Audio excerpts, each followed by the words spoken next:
안녕하세요, 여러분. 힐링 토크 회복의 정선입니다. 우리가 선뜻 만나는 사람에게 행복하세요라고 물었을 때 바로 네, 행복해요 라고 말하는 사람을 만나기가 드뭅니다.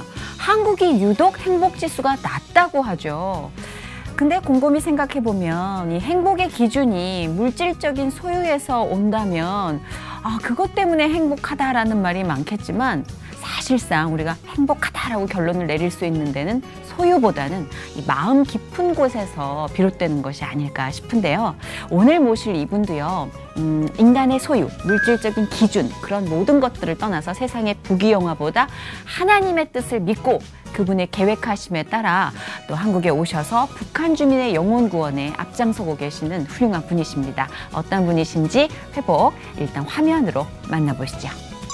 김일성의 10초, 북한 강성산 전 총리의 사위, 최고 특권층 집안 출신 탈북자 강명도, 교수에서 신학생으로 그리고 북한 선교사로 몸이 10개라도 부족한 경민대학교 북한학 교수 강명도의 회복 스토리를 시작합니다. 한국 한 달 동안 여행 오라 그래가지고 여행 왔다가 그냥 눌러앉는 거예요. 제가 있을 때 반영하는 병강수에 병강수. 많이 언짢으셨겠네. 그러니까 뭐 이런 나라가 다 있어. 폭탄 5개 있다고 발표한 다음에 그 다음날 새벽 3시에 잡혀가가지고 정신이 나갔어요. 정부가 벌써 몇 번 바뀌고 20년이면 네. 비밀도 없던 것도 지금. 그러니 개인이 어떻게 싸운다고 해결될 게 아니네요. 이것도 또 못 나갈지 몰라. 이제 다 잘릴지도 몰라.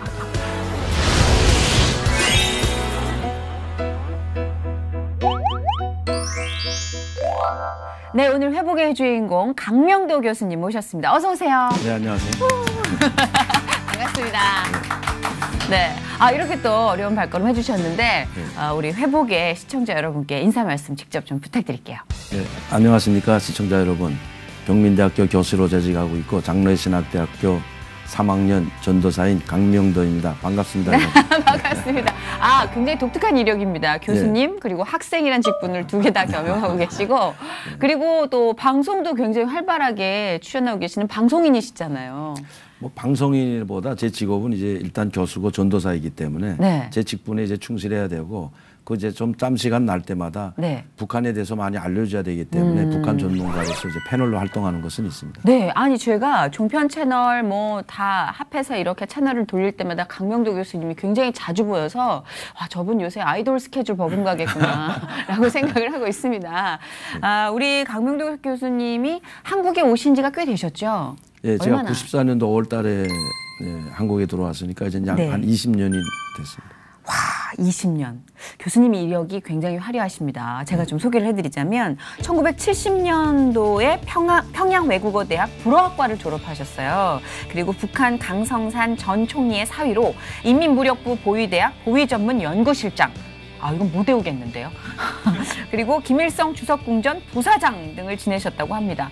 이 정도면 제가 딱 한 3-4줄만 소개해드리는데도 사회적인 지위의 그 어떤 에너지가 막 느껴지는데 어느 정도입니까? 이 정도면. 그러니까 70년대 제가 그 평양 외국어학원에 입학을 했고요. 네. 거기는 이제 인민학교를 졸업하고 중학교, 고등학교, 그 대학까지 다 연결되어 있습니다. 79년도에 졸업을 했고, 네. 그리고 나서 이제 그 통일전선 사업부라는 데 좀 근무했다가 제가 거기서 근무하다 이제 스카우트 돼가지고, 그러니까 당에서 다 파견하기 때문에 네네. 그 인민무력부 정치보위대학에 이제 근무를 하게 됐던 겁니다. 인민무력부 정치보위대학은 네. 우리로 말하면 이제 기무사 있지 않습니까? 기무사 장교들을 육성하는 것인데 북한에는 보안사령부라고 합니다. 네. 이 보안사령부 장교로 가려면 네. 저희 정치보위대학을 꼭 졸업해야 됩니다. 이것을 졸업하지 않으면 정치보위 장교가 될 수가 없거든요. 그러니까 보위사령부 장교로 갈 수가 없습니다. 그야말로 북한의 최고 엘리트 과정을 밟으신 거잖아요. 네, 그리고 제가 거기서 연구실장이면 직분이 대좌 내지 소장이었습니다, 원래는. 와. 북한은 이제 내지별이 있기 때문에. 네네. 그러니까 제 연구실장은 그 직분이 대좌 내지 소장인 거죠. 그렇죠, 그렇죠. 그래서 거기에 있다가 제가 이제 제대를 하고 네네. 제대를 한다고 해서 뭐 우리처럼 은퇴하는 게 아니고 네. 뭐 조기 은퇴라고 할까요? 그런 거나 좀 비슷한 건데 뭐 은퇴하고 싶다고 하진 못합니다. 북한이라는 사회에서는. 다 이렇게 당에서 이렇게 배치하고 조직적으로 움직이기 때문에. 근데 저는 이제 우회 이야기해가지고 네. 나 군복 복겠다. 그래서 그 복구 이제 주석궁에 들어가게 됐던 거죠.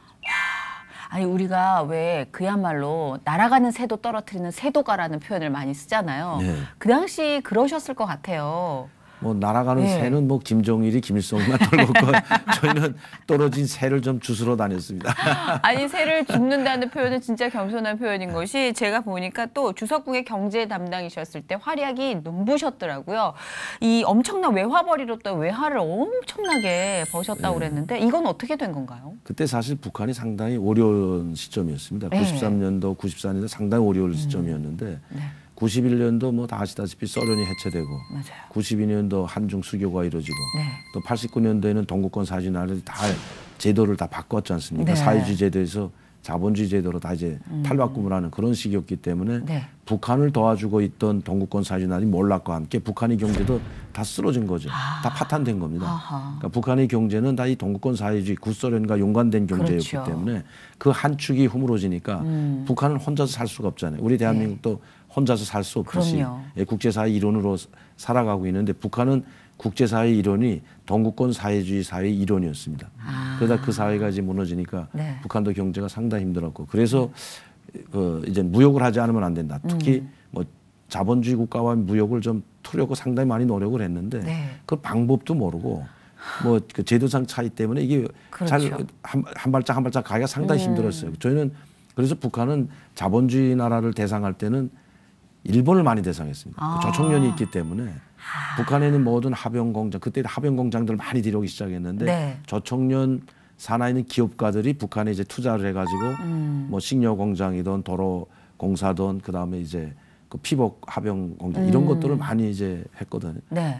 그리고 저희도 이제 일본에 있는 조총련 무역하는 분들과 회사 사람들과 함께 이제 일본에서 나오는 뭐 중고 자동차, 중고 승용차, 중고 새 거는 살 수가 없으니까 돈이 없어가지고 중고를 많이 사다가 네. 그걸 중국에 팔았죠. 네.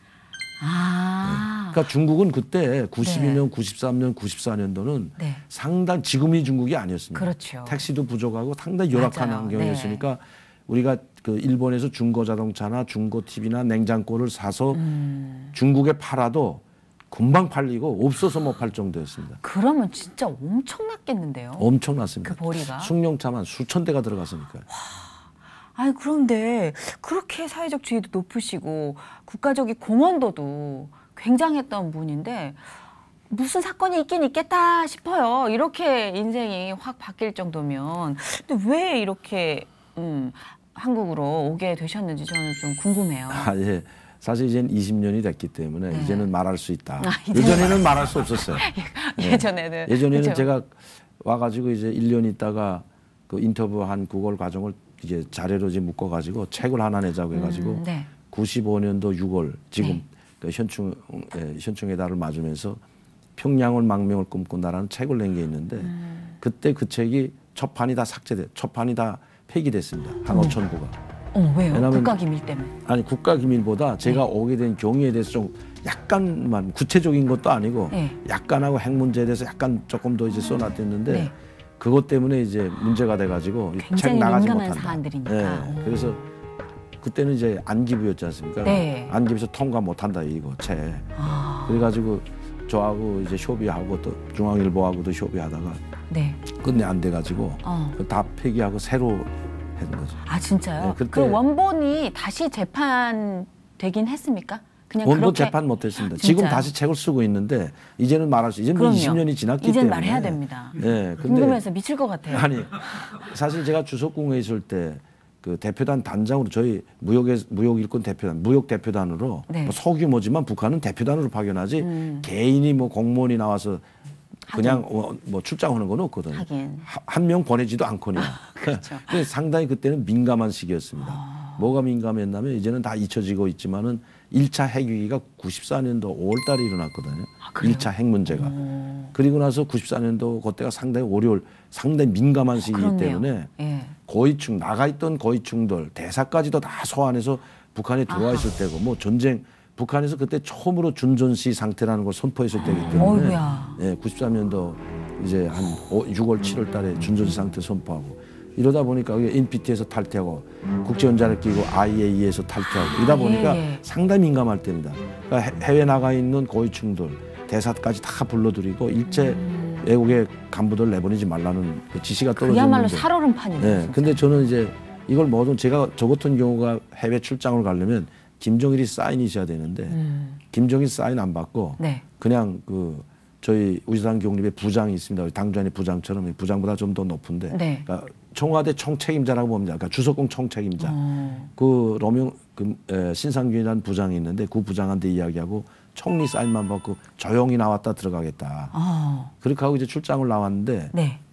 제가 출장기를 좀 오기다 나니까 네. 그때 제가 실수한 게 같이 나왔던 세포비서하고 그 사람들 다 들여보냈어요.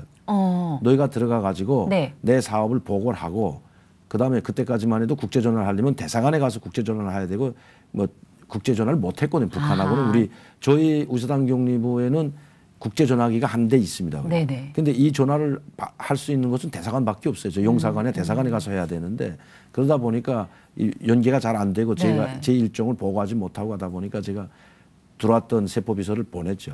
내가 가서 잘 이야기하고 내가 한 보름 정도 늦어진다고 하라. 네. 그리고 보내고 나서 보름 정도 더 있기로 했는데 네네.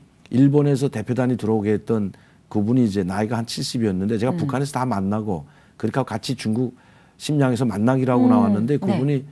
그때 그 94년도 1월 달이었습니다. 그러니까 상당히 추울 때였거든요. 근데 감기 걸렸는데 네.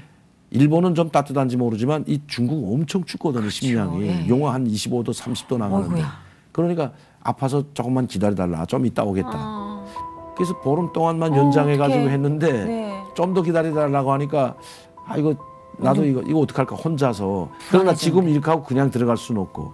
그래서 좀 더 내가 모험을 하고라도 좀 더 기다렸다가 가야 되겠다 하고 좀 더 기다리기 시작한 게 보름 더 이게 넘어선 거죠. 보름. 그러니까 보름은 이게 연장이 됐는데 네네. 보름 또 이제 하다 보니까 그냥 행방불명된 것처럼 되고. 아이고야. 근데 그러니까 이제 북한에서 저희 우수당 경리부 주석궁에서도 난리가 났고 네네. 총리 저희 장인어른한테도 난리가 난 거죠. 그래서 이게 김정일한테 보고된 겁니다. 그때.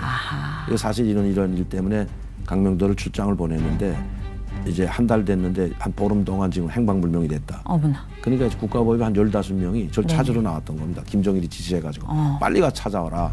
지금 뭐 미국하고 지금 관계가 지금 전쟁을 한다 만다 하는데 그쵸. 이런 그 고위층에 있는 사람이 나갔다가 잘못되기라도 한데 납치라도 되기라도 한다면 큰일 난다니까. 꼭 반드시 찾아 데려라. 그래서 그 사람들이 저를 데리러 왔는데 네. 데리러 와가지고 저를 찾는 게 아니고 네. 심양 용사관에 그냥 죽치고 앉아서 관광만 하고 술만 먹고 다니고 그냥 계속 이러다가 이 사람들이 한 달 있다 들어갔어요. 저는 뭐 찾지도 않고. 어머머머. 들어가서 아무리 찾아도 못 찾는다 이랬죠. 어머머머. 김정일한테 이렇게 보고되니까 난리도 안 했죠. 그때. 그 허술한 그러니까 의사 전달 체계가 고스란히 드러나는 저를 순간이네요. 찾으러 150명이 나왔습니다. 150명.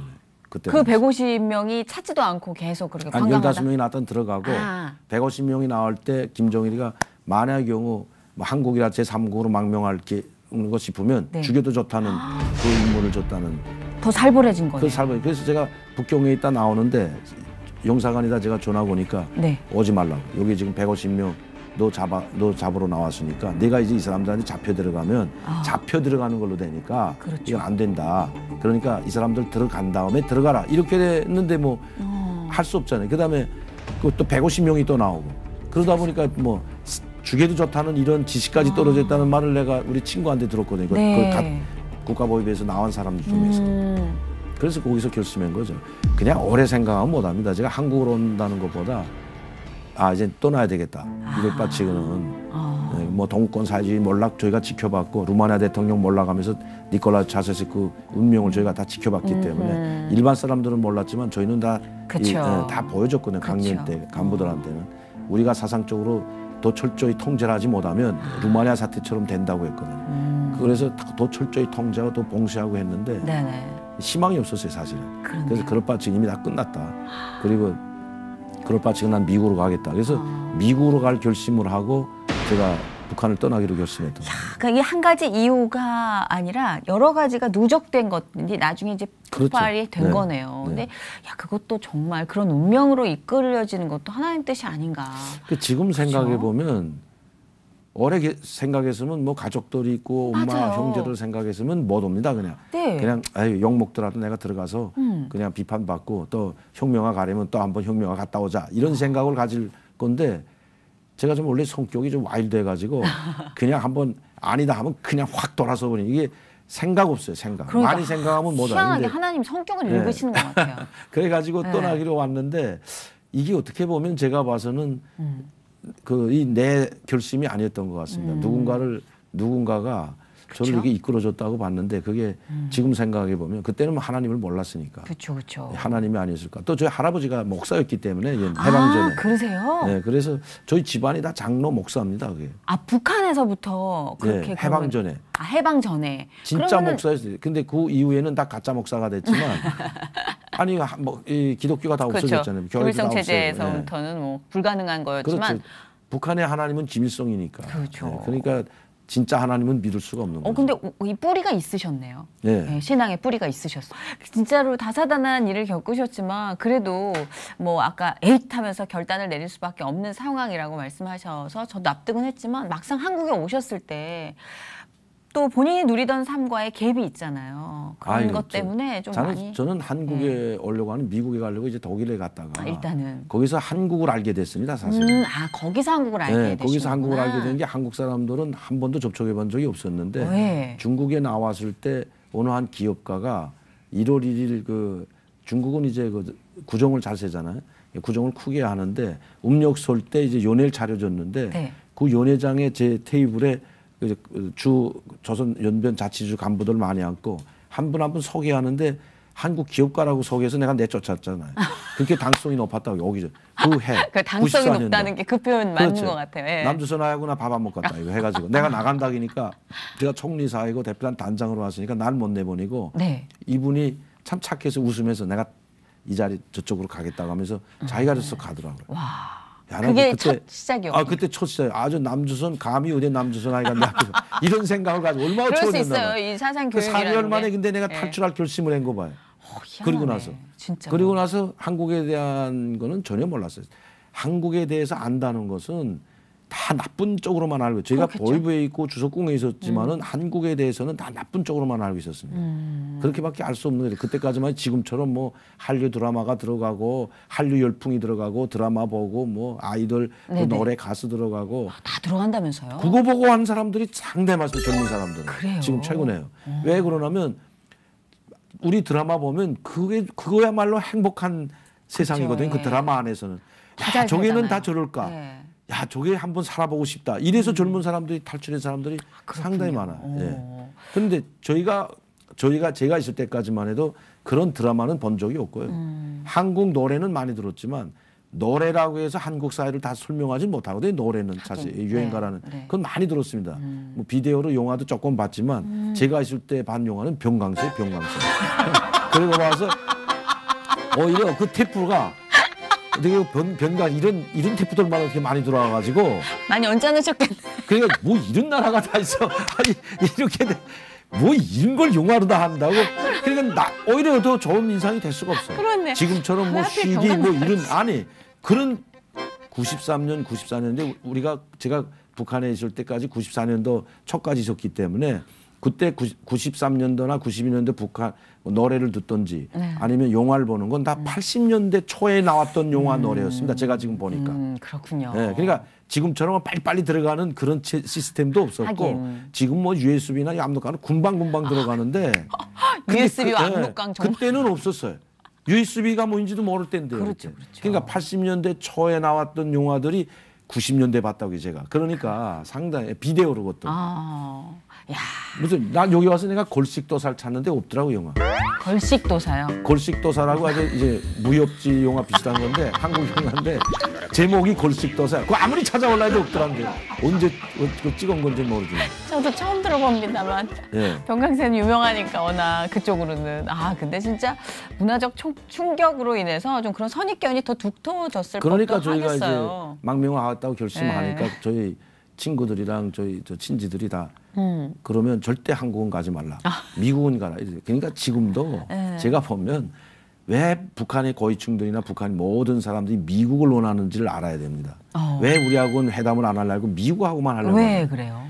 이 한국은 아직도 미국의 식민지라는 그 개념이 아직도 있어요, 북한은. 한국이라는 건 미국이 하라는 대로 한 나라니까 차라리 너희하고 안 하고 미국하고 해결하면 여기는 자동으로 해결되니까. 우리가 어디 가가지고 싸울 때 사장 허락을 해 이런 거. 경수로 보십시오. 네. 한국하고는 안 해서 미국하고 하니까 뭐 여기는 다 해결해 주니까 항상. 그러니까 저희가 지금은 좀 많이 달라졌지만 제가 있을 때까지만 해도 한국은 안중에 없고 오직 뭐인가 하면 미국에 가야 되겠다. 그러니까 저도 이런 사회를 모르니까 한국이 좋은 사회를 모른다는 걸 모르니까 지금처럼 진짜 한국이 정말 제 혼자서 갈 수 있고 이제 경제 10대고 그런 걸 모르다 보니까 미국으로 가야 되겠다. 손을 잡아도 좀 센 사람하고 잡아야 되겠다 해가지고 뭔지 느낌은 알겠어요. 미국으로 가려고 했던 거죠.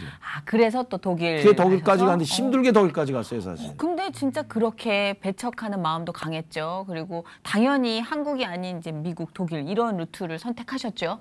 한국 사람 만날 수 없는 상황에서 그 테이블에서 한국 사람 만나셨죠. 이거를 저는 진짜 운명이라고밖에 말할 수 없는 그리고 독일 가서도 제가 한국 분들 만난 게 교회 가서 만났던 거예요. 교회를 가셨어요? 그러니까 독일에 이제 프랑크푸르트 있다가 이제 미국 사람들 만나가지고 이제 거기서 또 이제 그 대사관 사람들 다 만나고 북한에 대해서 이렇다 북한이 지금 북한의 핵 문제를 지금 이제 하지 못하면 영원히 해결을 못한다. 왜냐하면 그때 김일성의 지시가 뭐였냐면 우리가 한 발 뒤로 물러서고 모든 걸 다 자기네들이 발톱을 감추자. 그리고 모든 걸 미국이 요구하는 대로 수용을 다 하자. 1차 후퇴를 하자. 그리고 이 난관을 극복하고 우리가 핵무기 10개에서 20개 정도 만들 때까지는 일체 다 중지하는 걸로 하자. 그래서 뒤에서 만들었던 거 아닙니까? 그걸 다 이야기해 줬죠. 지금 해결 못하면 영원히 해결 못한다. 지금은 거짓말이다. 이게 다. 앞으로 이제 두고 보면 알겠지만 지금 해결해야 된다. 그걸 지금 나중에 다 말씀해 주신 거예요? 그때. 그때 그 93년도 그때 4년도 3월 달 독일에 가가지고 미국 대사관에서 이제 특사 클린턴 대통령이 보낸 특사 만났거든요. 이제 국무부에서 보낸 특사를 만나가지고 이 이야기를 쭉 하고 제게 자료 있던 거 다 주면서 지금 해결하라. 지금 해결하면 좋기다. 왜? 북한은 연료 한 방울도 없고 전면전도 안 일어나고 전면전 일어날 수 있는 그 조건이 하나도 없다. 지금 아무 다 쓰러졌다. 지금. 그러니까 지금 영변 핵단지를 너희도 당신들이 이야기했던 폭격하든지 아니면 뭐 회담을 강하게 가면 할 수밖에 없다. 모든 걸 다 할 거다. 그런데 그렇게 한다고 했거든요. 그런데 안 하더라고요. 그래서 너희도 못 믿겠구나 하고 거기에서 있던 호텔에서 나와가지고 그분들이 잡아줬던 호텔에서 나와가지고 프랑크푸르트 와가지고 제가 운해 교회라는 그 한국 교회 집사가 운영하는 모텔에 있었습니다. 독일어가 안 되잖아요. 불어로 호텔에서는 불어로 좀 통하는데 불어 가지고 계속 움직였는데 그러니까 독일도 불어는 통합니다. 호텔이나 뭐 택시나 다 통했는데 그리고 하니까 불편하잖아요.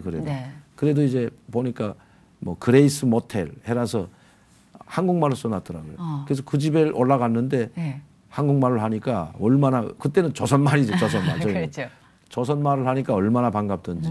그래서 거기에 이제 요장을 풀고 거기에서 이제 어떻게 할 것인지 대책을 내가 혼자 이제 구상을 하고 있었는데 그러다가 그분들이 자기네 교회 제가 이제 저는 북한 사람인 줄 몰랐어요. 그 사람. 조선족인 줄 알았어요. 북한 말씨가 조선족하고 비슷하거든요. 그러니까 조선족인 줄 알고 제가 조선족이라고 했더니 출장 왔다고 했더니 자기네 교회 한번 놀러 가자 해서 그때 가서 교회 보고 거기서 제가 이제 한국 분들이 상당히 착하고 다 아주 점잖고 아주 지적이고 그래서 제가 내가 생각했던 한국 사람 저희는 외국에 나와 있는 한국 사람은 다 국가안전기획부 안기부 다 요원들로 이제 교육을 받았기 때문에 일체 접촉하지 말라 그래가지고 요원이었군요. 한국에 나오는 외국에 나오는 한국 분들은 다 요원인 줄 알았어요. 그러셨구나. 근데 그거 보니까 아니더라고요. 그렇죠. 그냥 평범하신 분들. 그리고 3일 동안 먹고 자고 교회에서 사랑의 불꽃이라는 이제 뭐 있습니다. 이거 수련회 하는 거. 이게 성령 충만하는 그런 과정인데 거기 제가 어떻게 참여하게 됐어요. 그러다 거기서 아주 간중까지 한 거 아닙니까 제가. 너무 충격을 받아가지고. 아니 진짜 뭐 간중이라고 막 한 게 아니고. 급격하게 바뀌네요. 그래서 내가 사실 나는 조선족 아니다. 하나님 막 거기서 막 울고 거기에 정신이 나갔지. 3일 정신이 나가는 바람에 제 정신이 아니니까 내가 누구란 걸 밝혔지. 이거 제 정신을 밝히겠습니까? 거기 나와서 제가 강명도고 제가 어떻게 여기에 오게 된 건 사실은 내가 누구였다는 걸 밝혀낸 거죠. 거기 이제 끝나는 무렵에 자기 말 다 하라 그래서 나도 조선족 뭐 누구도 나와서 한마디 하라기는 바람에 정신이 나가가지고 내가 내 본명을 밝히고 말한 거죠. 그런 바람에 제가 한국으로 오게 된 겁니다. 그러니까 한국 정부에서 내가 여기 와 있다는 거 알고 네. 저를 데리러 온 거죠. 야. 정부에서 이제 파견해가지고 당신 요거 조건 몽땅 수행할 테니까 와. 한국으로 가자. 여기 있으면 위험하다. 그리고 요거대로 다 해주겠다. 그래서 저는 한국 한 달 동안 여행 오라 그래가지고 여행 왔다가 그냥 눌러 앉은 겁니다. 여행이다 생각하고 오셨는데. 여행이다 생각하고 한국 가보고 내가 그랬거든. 한국은 이거 아주 한국 하면 그때까지는 새까만 나라로 생각했거든. 암흑세계. 암흑. 진짜요? 전혀 모르니까. 한국 하면 그냥 나쁜 것만. 그냥 남산 지하실에 사람 귀신처럼 잡아다가 귀신 몰래 잡아다가 네. 죽여버리고 그냥 그 하수도를 통해 가지고 소위 바다로 쭉 떠는 이런 장치가 돼 있는 걸로 북한에서 항상 들었기 때문에 그래요. 이런 아주 미지의 세계, 암흑의 세계로 알고 있었는데 그냥 그때도 한국 분들을 만나서 그렇지 않다는 걸 조금 알았지만 그래도 잘 모르잖아요. 그러니까 이제 저를 데리러 온 사람들이 네네. 그렇게 믿지 못하겠으면 다 달랐다. 김영삼 대통령도 안기부에 끌려다니던 사람이고 김덕 안기부장도 다 안기부에 체포돼가지고 고문도 당하던 이런 사람들이 지금 안기부장 됐고 대통령 됐다. 네. 당신이 생각한 것처럼 그렇게 안기부가 이렇게 그런 데가 아니다. 남산지하실 사람 중에서 그냥 떠내보내지 않는다는 이야기를 해도 걔는 믿질 못하니까 그렇죠. 그분들이 저한테 뭐라기는 한 달 가보고 아하. 당신 지금 여기 좀 위험하니까 요건도 없지 않냐. 그러니까 이제는 뭐 무슨 신분이 없는 사람만 해 제가 북한 떠났기 때문에 네. 그러면 위험하니까 한국 가보고 당신이 가갔다는 미국이든 독일이든 다 보내주겠다. 그러니까 한 달 동안 당신이 한국 사회를 보라. 그럼 나 한 달 동안 어디가 있냐니까. 호텔에 가 있지 어디가 있냐니까. 그렇게 하고 나서 거기에 아주 속았지. 그리고 그분의 집에 갔는데 네. 이제 그 영사관에 있는 프랑크푸르트 영사관에 있는 그분 집에 갔는데 거기서 내가 깜짝 놀랐어요. 왜요? 아이 둘이 있고 부인이 참 착하더라고요. 그다음에 이분도 안경 끼고 키도 한 1m 한 73 정도 되는데 국민학교 선생처럼 생겼어요. 말도 유순하게 하고 안기부 직원이나 이렇게 과장 같은 그런 기분이 하나도 안 했어요. 그래서 내가 이런 분이 말이라면 내가 믿겠다. 그리고 이제 그분하고 같이 오게 된 거죠. 처음 도착했을 때 기자회견도 안 하고 그냥 일체 기자회견 안 하고 그냥 한 달 동안 그래서 호텔에서 아마 탈북자치고 네. 북한을 와가지고 호텔에 한 달 있은 건 저밖에 없을 거예요. 진짜요? 그래서 이제는 말할 수 있다는 거예요. 호텔에 한 달 동안 남산에 동국대학교 옆에 있는 그 장충체육관 바로 맞은편에 캐피탈 엠버서더 호텔. 거기에 네. 제가 7층에 VIP실에 그 한 달 있었습니다. 한 달. 많이 놀라셨겠어요. 한국에 오셨을 때. 한국에 와서 딱 내리니까 네. 사실 저는 뭐 서울도 잘 뭐 몰랐고 뭐 서울이 뭐 이렇게 깨끗하다 이런지 모르는데 역시 좀 지저분하더라고요. 평양보다는 94년도에는 네. 지금의 서울하고 다릅니다. 물도 시꺼멓고 맞아요, 지금도 맞아요. 정제도 안 되고 누랬어요 물도. 냄새 나고 막 하수도 냄새 나고. 그렇죠. 왜냐하면 김포공항에서 내려가지고 쭉 따라서 이제 올림픽대로 따라서 이쪽으로 오다 그렇죠. 보니까 복잡하고 지저분한 거 막. 야 역시 우리 북한에서 말하던 대로 뭐 별로 한심하구나 이렇게만 생각됐던 거예요. 북한은 평양이라는 물론 평양만 전 평양에서만 살았기 때문에 네. 뭐 지방도 많이 다녔지만 이 평양하고 서울 대비하면 비교가 안 되죠. 평양은 규모도 갖출 뿐만 아니라 이거는 국가가 그냥 아파트를 맘대로 허물고 막 다 국가 소유이기 때문에 아파트든 땅이든 국가의 소유이기 때문에 네. 덜어내라면 거기에 집이 있던 단층집이든 개인집이든 다 헐어버리고 쭉 덜어내고 그러다 보니까 규모 있게 잘 정리정돈이 잘 됐습니다. 평양. 대외적으로 또 보여줘야 되니까. 그러니까 북한에 평양에 갔다 온 사람들은 다 환장하는 거예요. 야 이렇게 깨끗하냐. 이렇게 굶어 죽는 나라가 어떻게 수도를 이렇게 깨끗하게 꾸려냐. 다 환장하는 겁니다. 사실은. 그게 완전히 다 처음에 다 이제 안 하거든요. 근데 이 서울이라는 경우는 지금 20년 전 서울 지금하고는 뭐 게임도 안 되지 사실 그때는 또. 그랬구나. 지금은 많이 빌딩도 더 많이 서고 또 깨끗해지고 네. 한강도 깨끗해지겠지만 제가 봤을 때는 뭐 별로 내가 생각했던 거나 같구나 이렇게 생각밖에 안 했거든요. 이것도 물론, 저희하고 생각이 다른 거예요. 물론 진짜. 승용차는 많이 다니 그때도 승용차는 많이 올림픽 도로가 그때도 맸어요 사실. 많고 막 꽉꽉 메고 하지만 저는 그 승용차가 한국에서 생산되는 걸 모르잖아요 다. 네. 현대하면 뭐 한국말로 현대라고 쓰는 것도 아니고 그냥 있지 뭐 해놓으면 다 네. 외국에 찬 줄 알았지. 그랬구나. 그러니까 이 한국의 경제 상황을 잘 모르고 하다 보니까 이게 서울이다 하고 내가 항상 그 암흑의 소굴이라고만 배웠던 모략의 소굴이라고 했던 이 서울이 바로 서울이더구나. 밤에 뭐 한잠도 못 잤죠. 어떻게 이거 여기서 이거 과연 내가 살아갈까? 한 달 동안 지켜보다 빨리 가야 되겠다. 이 생각밖에 안 했던 거죠. 근데 어쩌다가 한 달 후에 이렇게 이제 정착하게 되셨는지. 이미 비행기에서부터 내릴 때부터 이젠 내 마음대로 안 되겠구나 하는 걸 알았습니다. 네. 그때 벌써 저를 데려와서 유순하던 사람들은 싹 없어지고 홈상국계 생긴 사람들 한 15명 나와가지고 모셔라! 뭐 하면서 무슨 이게 무슨 그 땅 뭐라 할까 이거 차도 아주 좀 지금 말하면 조직폭력배 비슷하게 움직이더라고요, 그 사람들이. 그때 좀 경직돼 있었죠. 완전 분위기가. 경직되고, 야 이분 모셔, 뭐 이러면서 아주 막 저도 모르고 막 끌려가듯이 부드러웠던 사람들이 어디 가고 다 없어요. 새로운 사람들이 나와가지고 인계인수를 딱 하고 그 사람들은 한 번도 보지 못했어요. 그 이후에는. 세상에. 그러니까 인상 좋은 분들로만 이렇게 또 꾸몄었나 보다. 파트가 다르니까. 제가 여기 내려서 대공수사 파트가 저를 접수했고 저를 인계받은 대공수사 파트면 다 이게 강력계처럼 다 우직한 사람들 많아요. 거기도. 그렇구나. 예, 유단자들도 많고. 억지로는 또 안 되는 거잖아요. 또 성격이 강단이 있으신 분이신데. 그때만 해도 뭐 지금은 하나님 만나고 나서 성격이 다 죽은 겁니다. 그때는 성격이 뭐 성격 정도가 아니었어요. 그러니까. 안기부하고도 그래서 마찰이 많이 생긴 거. 그래서 정말 의지로 그냥 난 여기서 못 살겠다 하시면 나갈 수 있는 상황인데. 한 번에 그때 이거 내 마음대로 가긴 콧집이 굴렀구나. 그때 벌써 알았다는데. 그리고 호텔에 가서 한 달 동안 생활하면서 그때 그 사람들이 이제 같이 한 달 동안 생활하다 보면 다른 이야기도 하고 뭐 처음에는 새벽 2시, 3시까지 잠도 못 잤습니다.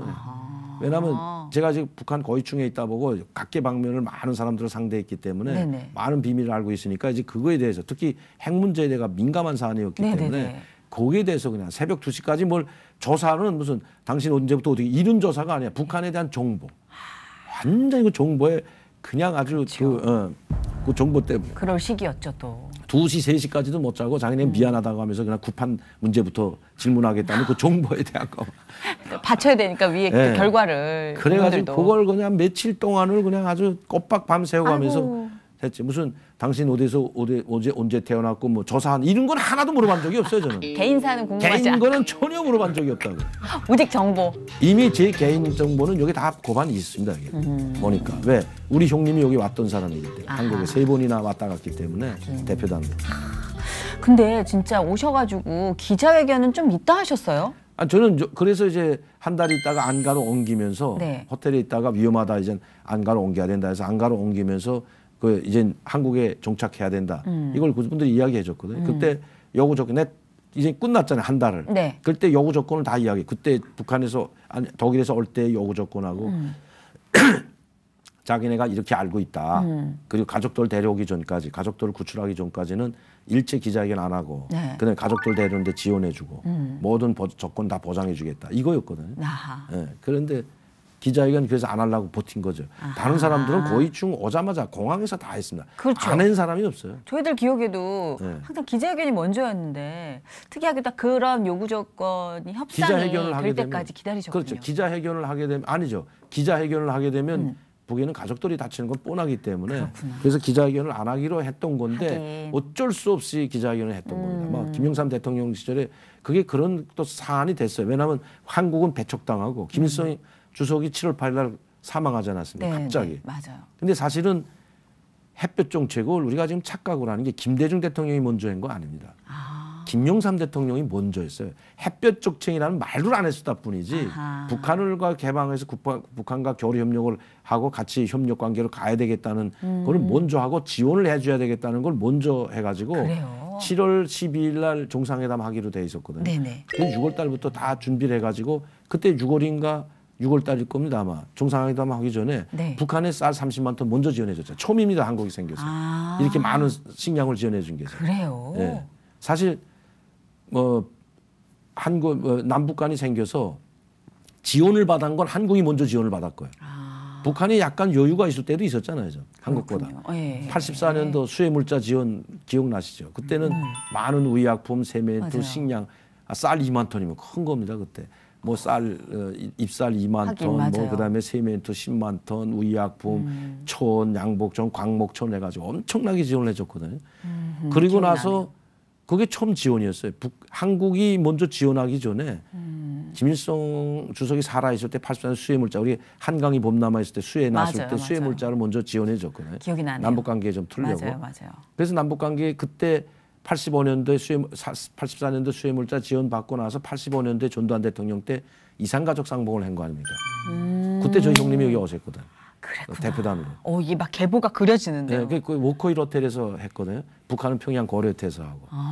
그렇죠. 그렇게 돼서 가다 이제 다 뭐 결렬되고 경색되고 남북 관계는 항상 좋아졌다 나빠졌다 좋아졌다 반복을 하는데 그래서 94년도에 제가 온 다음에 이제 북한이 상당히 어려울 때니까 김일성 주석이 사망하기 전에 그래도 우리 민족 한 핏줄은 하나라고 한번 한국에 지원을 좀 받자. 그렇게 된 거예요.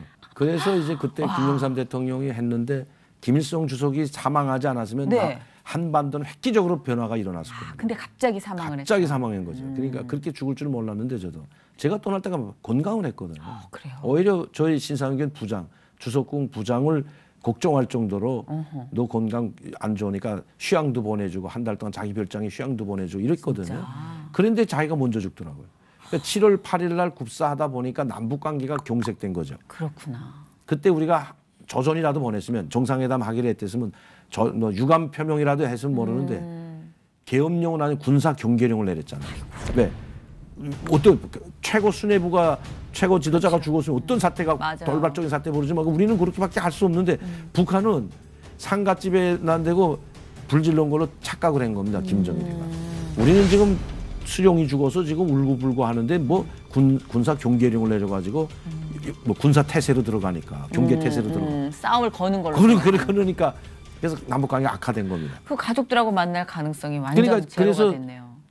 우리 한국은 빼놓고 북한이 그때는 너희하고는 상제 안 한다 하고 미국하고 회담을 해가지고 케이도 사업단 내한 거 아시잖아요. 경수로. 북미 고위급 회담에서 단독 북미 양자 회담을 하고 한국은 빼놓고 고위급 회담에서 북한은 핵은 없다. 그리고 우리는 핵 만들 능력도 없고 핵도 없고 당신들이 요구하는데 다 우리 맞추겠다. 핵 포기하겠다. 중수로 원자로도 포기하고 경수로로 바꾸겠다. 대신 경수로는 미국이 지원해주겠다. 미국, 일본, 한국이 지원해주는 거예요. 이렇게 해가지고 하다 보니까 한국은 팽당하니까 진짜 정부가 기분 나쁘잖아요. 그래서 나를 활용했던 거죠. 강명도 나가서 이거 한번 핵 있다고 발표해서 미국과 미국이 말려 들어가는 걸 폭로해야 된다고. 진짜 이제는 말할 수 있다는데요? 그러니까 그래서 제가 나갔던 겁니다. 그랬구나. 거기에 그런 배경이 있었군요. 안 나가려고 했는데 그것 때문에 또 국장 한 분은 저 때문에 와가지고 기자회견 그럴 끝까지 못 하겠다고 하니까 사표 낸다고 하면서 저보고 내가 강 선생도 하나 설득 못 시키는데 VIP가 이제 대통령이 요구했던 거거든요. 사실 이 관계 전체적으로. 그러니까 대통령이 강명도 선생을 한번 기자회견 시키는 게 좋겠다고 했는데 내가 당신을 설득 못 했는데 내가 어떻게 국장을 하겠냐. 나 오늘 사표 썼다. 이렇게까지 말하는데 안 할 수가 없잖아요. 이거. 너무 압박을 또 당하시니까. 너무 압박해가지고 그래서 할 수 없이 기자회견 그러면 그 내용이 하겠다. 또 엄청났죠. 진짜. 굉장한 여파를 불러일으켰죠. 그래서 기자회견 준비하는 과정에 제가 그랬습니다. 이거 핵 문제는 빼자. 왜냐하면 민감한 사안이기 때문에 미국이 가만히 있지 않는다. 그러니까 그분들이 저한테 이야기했던 게 이걸 빼면 안 하는 게 낫다. 이것 때문에 나가야 하는 거지. 그렇지. 그리고 나서 난리도 안 했어요. 그거 나간 다음에 저는 오히려 내가 우려했던 대로 다 돼버렸어요. 우려했던 대로 한미 관계는 더 악화됐고 핵 문제 때문에. 지금 미국이 북한은 핵이 없다는 전제 조건 하에서 모든 걸 다 해서 도장까지 찍고 이제 다 끝냈는데 발표까지 했는데 미국의 성과 아닙니까? 그렇죠. 클린턴 대통령이. 그런데 느닷없이 어디서 왔는지 모를 강명도 자기는 알죠. 내가 이 정보를 먼저 줬으니까 클린턴 대통령한테. 그러니까 이게 얼마나 민감한 사안인지 알고 이걸 내 입을 막지 못하게 되면 큰일 난다는 거 알고 기자회견 나가가지고 핵폭탄 5개 있다고 발표한 다음에 제가 그때 5시부터 한 3시부터 한 6시까지 했는데 그다음에 뭐 잘했다고 청와대에서 전화 오고 잘 모시라 그래가지고 2차, 1차, 2차, 3차 어딘지 아시잖아요. 3차까지 가서 술 먹고 난리도 안 했어요. 그런데 그게 한 하루를 8시간을 못 가더라고요.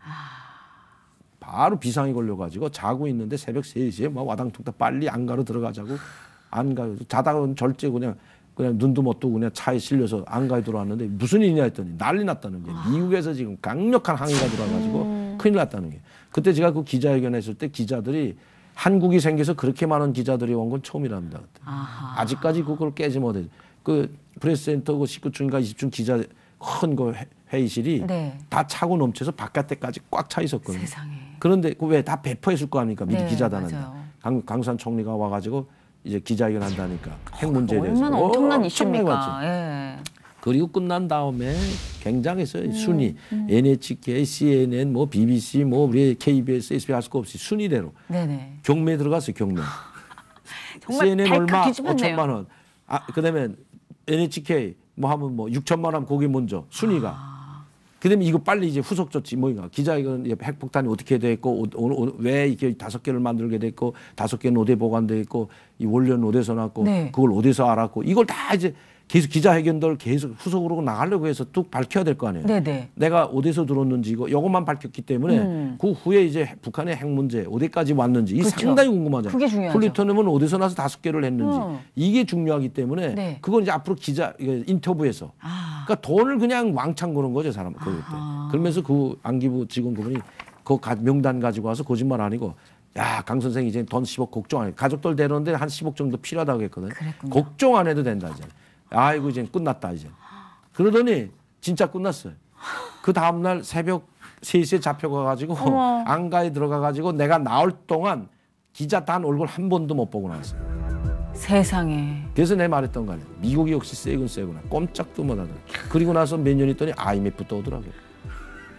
야, 이게 말이죠. 이게 그래서 진짜 이제는 말할 수 있다는 거예요. 정말 내가 그때 이렇게 우리가 있네요.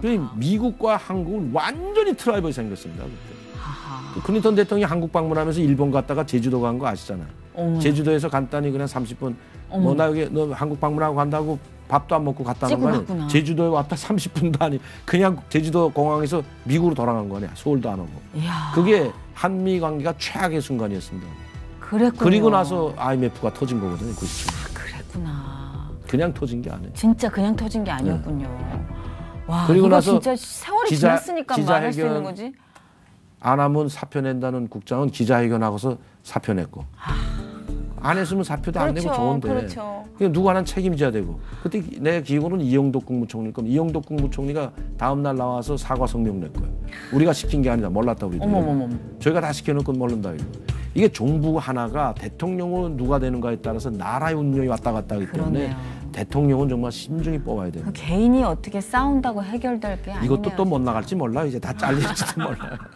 근데 이 아니 말을, 이제는 말할 수 있다 아니에요. 20년이니까. 채널 A에서 내가 한번 했어요. 간단히. 그러니까요. 예. 그건 진짜 그야말로 우리가 지나온 이미 어떤 흔적이니까. 정부가 벌써 몇 번 바뀌고 20년이면 비밀도 없던 것도 지금. 그러니까요. 아니 정상회담한 것도 비망록도 공개하는데 무슨 나 같은 스토리가 무슨. 그러니까. 근데 너무 큰 사건이어서. 네.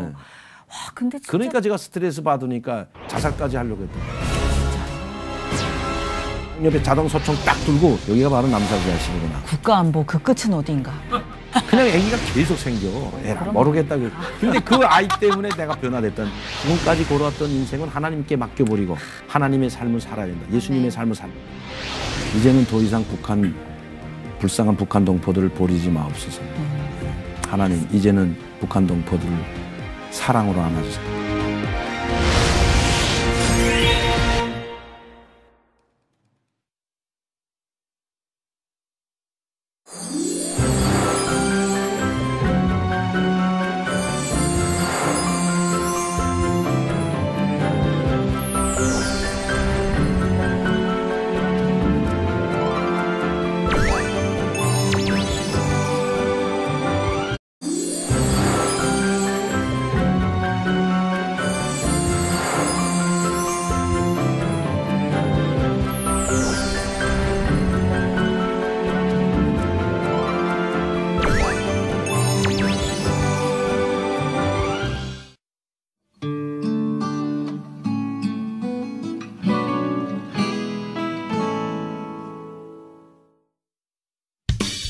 안녕하세요. 여러분 힐링 토크 회복의 정선입니다.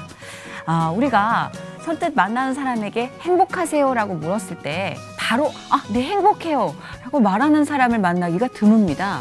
한국이 유독 행복지수가 낮다고 하죠.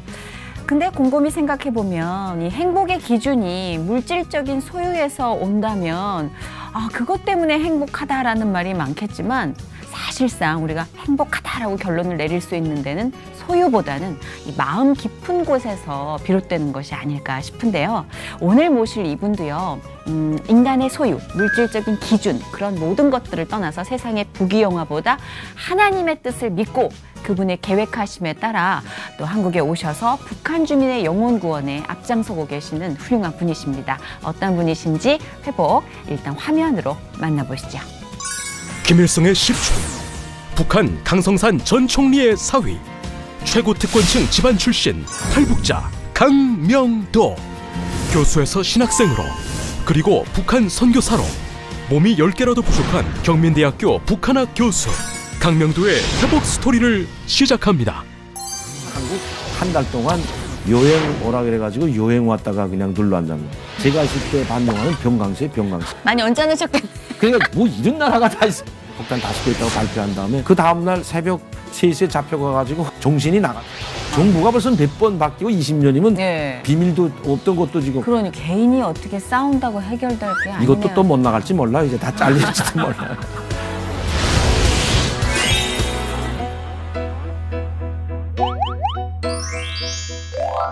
네, 오늘 회복의 주인공 강명도 교수님 모셨습니다. 어서 오세요. 네, 안녕하세요. 반갑습니다. 네, 이렇게 또 어려운 발걸음 해주셨는데 우리 회복의 시청자 여러분께 인사 말씀 직접 좀 부탁드릴게요. 네, 안녕하십니까 시청자 여러분. 경민대학교 교수로 재직하고 있고 장로의 신학대학교 3학년 전도사인 강명도입니다. 반갑습니다. 반갑습니다. 굉장히 독특한 이력입니다. 교수님, 네. 그리고 학생이란 직분을 2개 다 겸용하고 계시고, 그리고 또 방송도 굉장히 활발하게 출연하고 계시는 방송인이시잖아요. 뭐 방송인보다 제 직업은 이제 일단 교수고 전도사이기 때문에 네. 제 직분에 이제 충실해야 되고, 그 이제 좀 짬 시간 날 때마다 네. 북한에 대해서 많이 알려줘야 되기 때문에 북한 전문가로서 이제 패널로 활동하는 것은 있습니다. 네, 아니 제가 종편 채널 뭐 다 합해서 이렇게 채널을 돌릴 때마다 강명도 교수님이 굉장히 자주 보여서 저분 요새 아이돌 스케줄 버금가겠구나라고 생각을 하고 있습니다. 우리 강명도 교수님이 한국에 오신 지가 꽤 되셨죠? 예, 제가 94년도 5월달에 한국에 들어왔으니까 이제 약 한 20년이 됐습니다. 와, 20년.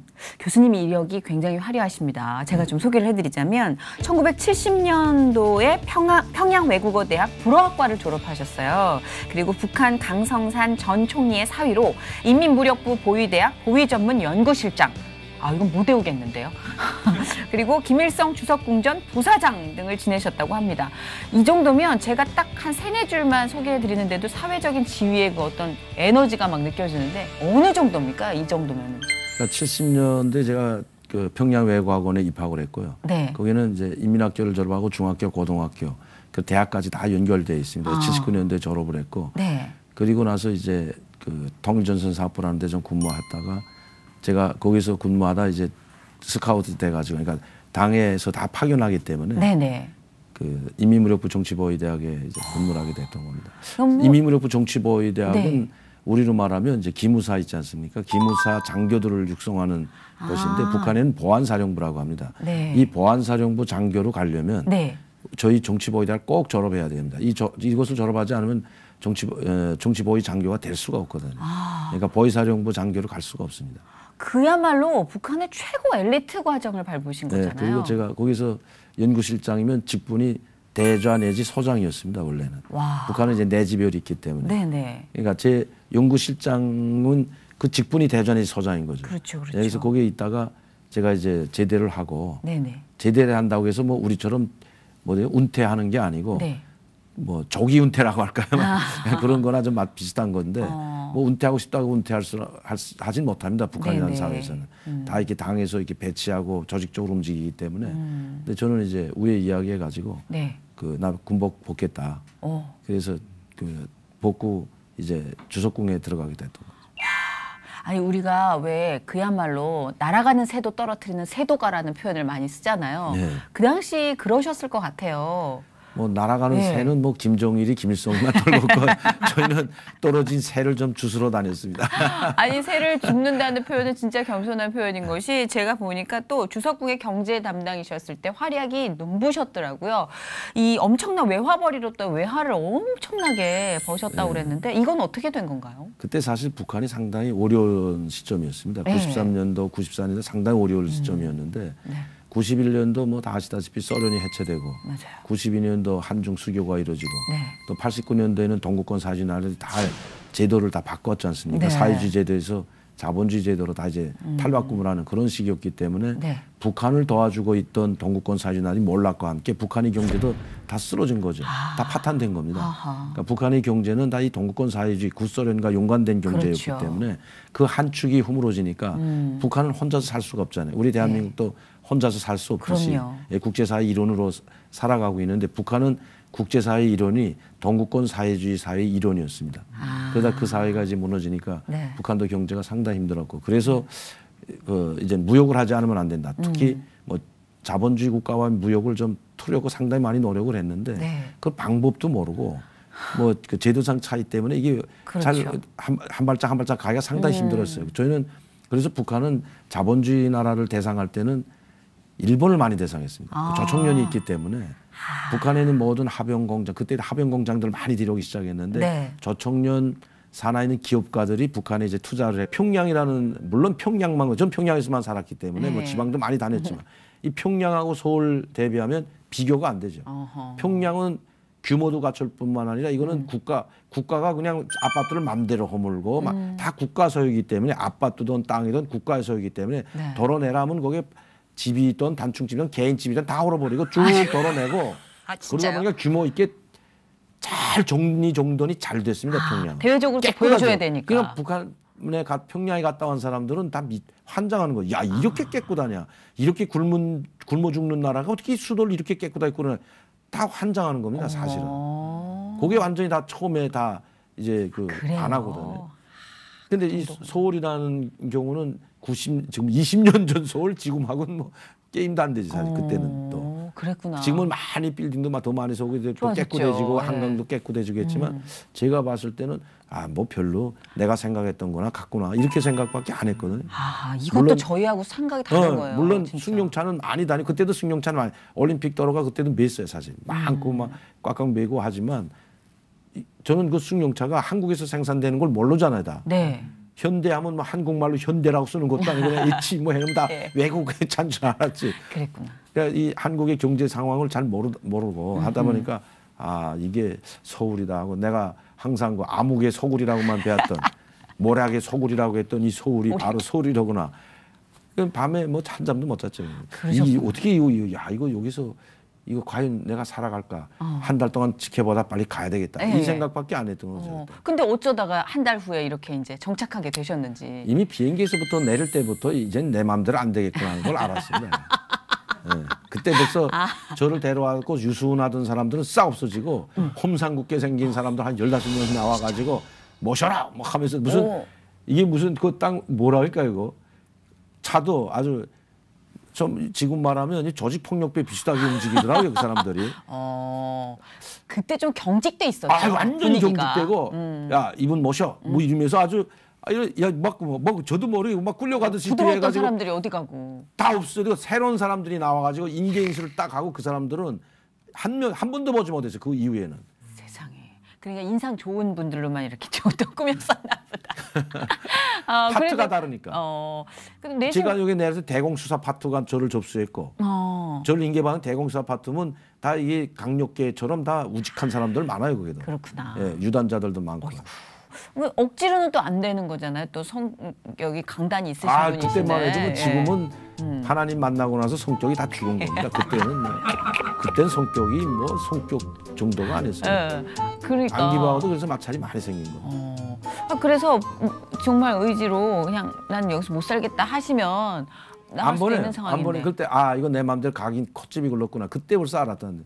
그리고 호텔에 가서 한 달 동안 생활하면서 그때 그 사람들이 이제 같이 한 달 동안 생활하다 보면 다른 이야기도 하고 뭐 처음에는 새벽 2시, 3시까지 잠도 못 잤습니다. 왜냐하면 제가 지금 북한 고위층에 있다 보고 각계방면을 많은 사람들을 상대했기 때문에 네네. 많은 비밀을 알고 있으니까 이제 그거에 대해서 특히 핵 문제에 대해 민감한 사안이었기 네네네. 때문에 거기에 대해서 그냥 새벽 2시까지 뭘 조사는 무슨 당신 언제부터 어떻게 이런 조사가 아니야. 북한에 대한 정보. 완전히 그 정보에 그냥 아주 그렇죠. 그 정보 때문에. 그럴 시기였죠 또. 2시, 3시까지도 못 자고 자기네 미안하다고 하면서 그냥 급한 문제부터 질문하겠다는 그 정보에 대한 거. 받쳐야 되니까 위에 네. 그 결과를. 그래가지고 그분들도. 그걸 그냥 며칠 동안을 그냥 아주 꼬박 밤새워가면서 했지. 무슨 당신 어디서 언제 태어났고 뭐 조사한 이런 건 하나도 물어본 적이 없어요 저는. 개인사는 궁금하지 개인 거는 전혀 물어본 적이 없다고. 오직 정보. 이미 제 개인 정보는 여기 다 고반이 있습니다. 이게. 보니까 왜 우리 형님이 여기 왔던 사람이기 때문에 한국에 3번이나 왔다 갔기 때문에 대표단으로. 근데 진짜 오셔가지고 기자회견은 좀 이따 하셨어요? 아 저는 그래서 이제 한 달 있다가 안가로 옮기면서 네. 호텔에 있다가 위험하다 이제 안가로 옮겨야 된다 해서 안가로 옮기면서. 그 이제 한국에 정착해야 된다. 이걸 그분들이 이야기해 줬거든요. 그때 요구 조건 이제 끝났잖아요. 한 달을. 네. 그때 요구 조건을 다 이야기. 그때 북한에서 아니 독일에서 올 때 요구 조건하고 자기네가 이렇게 알고 있다. 그리고 가족들 데려오기 전까지 가족들을 구출하기 전까지는 일체 기자회견 안 하고 네. 그다음에 가족들 데려오는데 지원해주고 모든 조건 다 보장해주겠다. 이거였거든요. 네. 그런데 기자회견 그래서 안 하려고 버틴 거죠. 아하. 다른 사람들은 고위층 오자마자 공항에서 다 했습니다. 그렇죠. 안 한 사람이 없어요. 저희들 기억에도 네. 항상 기자회견이 먼저였는데 특이하게 딱 그런 요구 조건이 협상이 될 때까지 기다리셨군요. 그렇죠. 기자회견을 하게 되면 아니죠. 기자회견을 하게 되면 북에는 가족들이 다치는 건 뻔하기 때문에 그렇구나. 그래서 기자회견을 안 하기로 했던 건데 어쩔 수 없이 기자회견을 했던 겁니다. 뭐 김영삼 대통령 시절에 그게 그런 또 사안이 됐어요. 왜냐하면 한국은 배척당하고 김일성 주석이 7월 8일 날 사망하지 않았습니까? 네, 갑자기. 네, 맞아요. 근데 사실은 햇볕 정책을 우리가 지금 착각을 하는 게 김대중 대통령이 먼저 한 거 아닙니다. 김영삼 대통령이 먼저 했어요. 햇볕 정책이라는 말도 안 했었다 뿐이지 북한과 개방해서 북한과 교류 협력을 하고 같이 협력 관계로 가야 되겠다는 걸 먼저 하고 지원을 해줘야 되겠다는 걸 먼저 해가지고 그래요? 7월 12일 날 정상회담 하기로 돼 있었거든요. 네네. 그래서 6월 달부터 다 준비를 해가지고 그때 6월인가 6월 달일 겁니다 아마. 정상회담 하기 전에 네. 북한에 쌀 30만 톤 먼저 지원해줬죠. 처음입니다 한국이 생겨서. 이렇게 많은 식량을 지원해준 게. 그래요? 네. 사실 남북 간이 생겨서 지원을 받은 건 한국이 먼저 지원을 받았고요. 북한이 약간 여유가 있을 때도 있었잖아요. 한국보다. 예. 84년도 수해물자 지원 기억나시죠? 그때는 많은 의약품, 세멘트, 맞아요. 식량, 쌀 2만 톤이면 큰 겁니다. 그때. 뭐 잎쌀 2만 톤, 뭐 그다음에 세멘트 10만 톤, 의약품, 천, 양복천, 광목천 해가지고 엄청나게 지원을 해줬거든요. 그리고 나서 그게 처음 지원이었어요. 한국이 먼저 지원하기 전에 김일성 주석이 살아있을 때 84년 수해물자, 우리 한강이 봄남아 있을 때 수해 났을 때 수해물자를 먼저 지원해줬거든요. 기억이 나네요. 남북관계에 좀 틀려고. 맞아요. 그래서 남북관계 그때 85년도에 84년도 수해물자 지원받고 나서 85년도에 전두환 대통령 때 이산가족 상봉을 한 거 아닙니까? 그때 저희 형님이 여기 오셨거든. 그랬구나. 대표단으로. 이게 막 계보가 그려지는데요. 네, 그 워커힐 호텔에서 했거든요. 북한은 평양 고려호텔에서 하고. 그렇죠. 그렇게 돼서 가다 이제 다 뭐 결렬되고 경색되고 남북관계는 항상 좋아졌다 나빠졌다 좋아졌다 나빠 반복을 하는데 그래서 94년도에 제가 가지고 뭐 식료 공장이든 도로 공사든 그다음에 이제 그 피복 합병 공장 이런 것들을 많이 이제 했거든요. 네. 그리고 저희도 이제 일본에 있는 저청년 무역하는 분들과 회사 사람들과 함께 이제 일본에서 나오는 뭐 중고 자동차, 중고 승용차, 중고 새 거는 살 수가 없으니까 돈이 없어가지고 중고를 많이 사다가 네. 그걸 중국에 팔았죠. 네. 그러니까 중국은 그때 92년, 네. 93년, 94년도는 네. 상당히 지금이 중국이 아니었습니다. 그렇죠. 택시도 부족하고 상당히 열악한 환경이었으니까 네. 우리가 그 일본에서 중고 자동차나 중고 TV나 냉장고를 사서 중국에 팔아도 금방 팔리고 없어서 못 팔 정도였습니다. 그러면 진짜 엄청났겠는데요? 엄청났습니다. 그 보리가. 승용차만 수천 대가 들어갔으니까요. 아니 그런데 그렇게 사회적 지위도 높으시고 국가적인 공헌도도 굉장했던 분인데 무슨 사건이 있긴 있겠다 싶어요. 이렇게 인생이 확 바뀔 정도면. 근데 왜 이렇게 한국으로 오게 되셨는지 저는 좀 궁금해요. 예. 사실 이제는 20년이 됐기 때문에 네. 이제는 말할 수 있다. 예전에는 말할 수 없었어요. 예전에는. 예전에는 그렇죠. 제가 와가지고 이제 1년 있다가 그 인터뷰한 그걸 과정을 이제 자료로 이제 묶어가지고 책을 하나 내자고 해가지고 네. 95년도 6월 지금 네. 그 현충의 달을 맞으면서 평양을 망명을 꿈꾼다라는 책을 낸 게 있는데 그때 그 책이 첫 판이 다 첫 판이 다 폐기됐습니다. 한 5천 부가.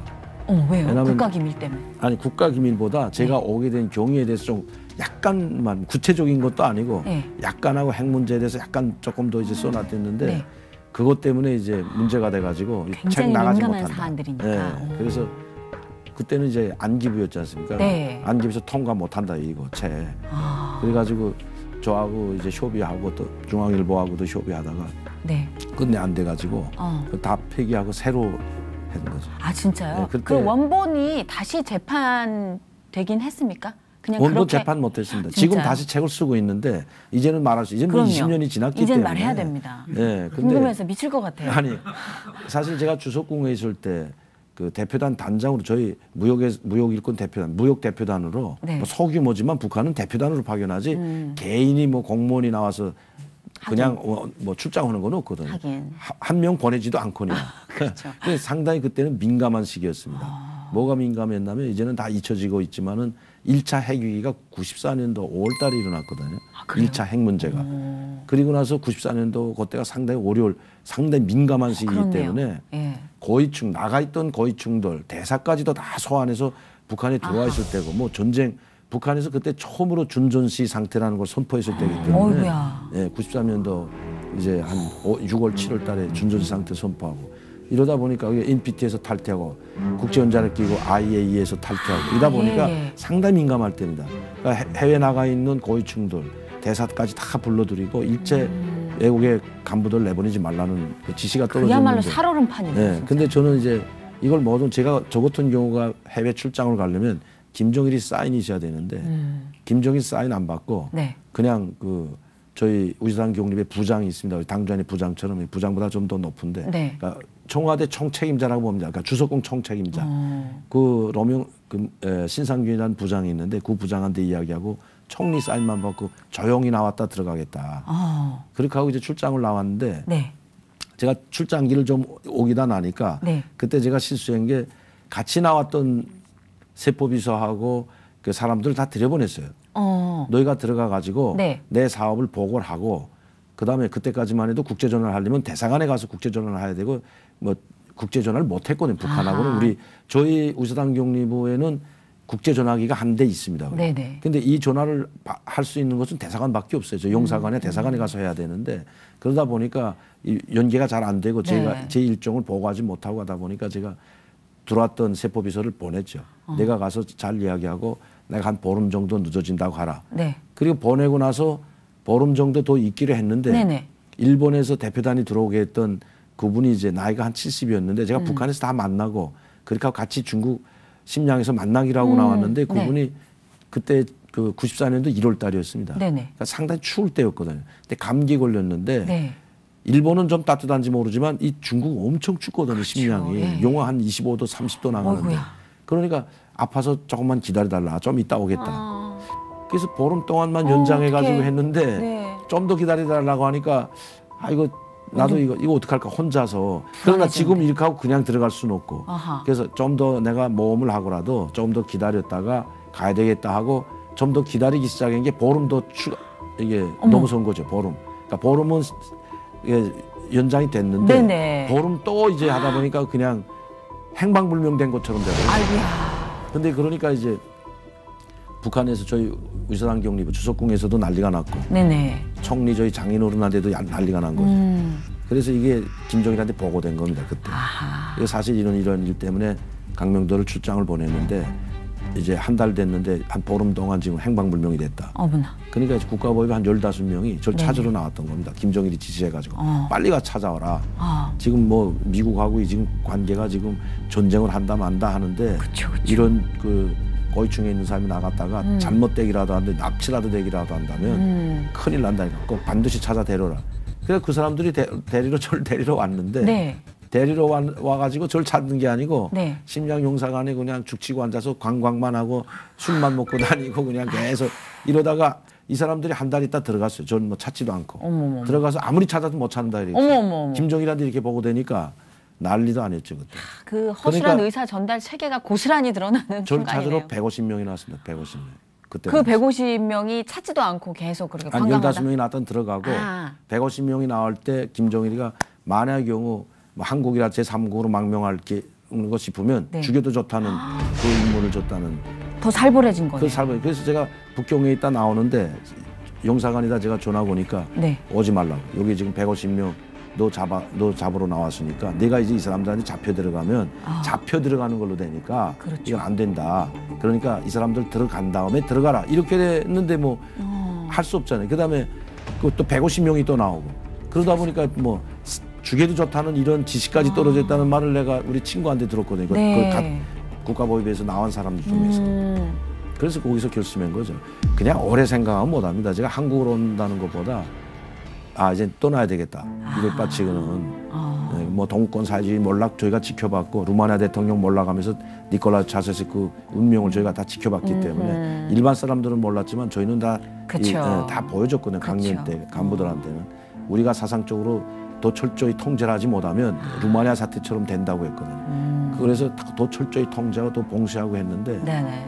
희망이 없었어요 사실은. 그렇네요. 그래서 그럴 바치고 이미 다 끝났다.